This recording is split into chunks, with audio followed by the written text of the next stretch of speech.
Many Americans share a specific memory of sex education, an awkward hour in a gymnasium, watching anatomy slides on an overhead projector.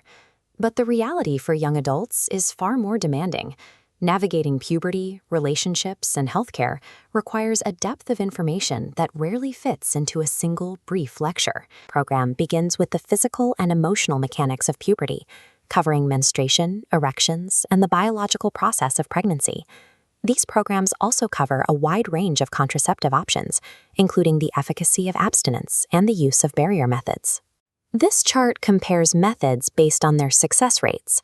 Modern curriculums include long-acting reversible contraceptives, or LARCs, and emergency contraception as highly effective pregnancy prevention. The education also explains how sexually transmitted infections and HIV spread. This visualization shows which specific methods also serve as prevention. Beyond prevention, these programs explain the logistics of seeking testing and treatment for STIs. Focusing on medical accuracy, these programs prioritize proactive health management and bodily autonomy over fear-based instruction.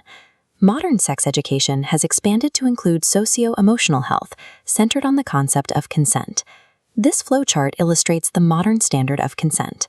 It must be clear, voluntary, and crucially ongoing, meaning agreement at the start of an activity does not mean agreement for everything that follows. Students use this framework to actively practice setting personal boundaries and communicating clearly with their respective partners. This communication training also helps students identify the warning signs of unhealthy or abusive relationships. Many comprehensive programs also include LGBTQ+ topics, discussing sexual orientation and gender identity, to encourage a culture of respect for all students. In this model, emotional safety and inclusive identity are treated as essential components of overall health. While this comprehensive model is well established, it is not the standard experience for the majority of American students. This map shows how fragmented the system is. Individual states, school districts, and even individual schools have the power to decide what they will and will not teach. This results in two very different worlds.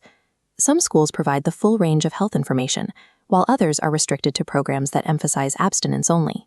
In these restricted programs, students often lose access to information on LGBTQ+ identity, ongoing consent, and the full range of contraceptive options.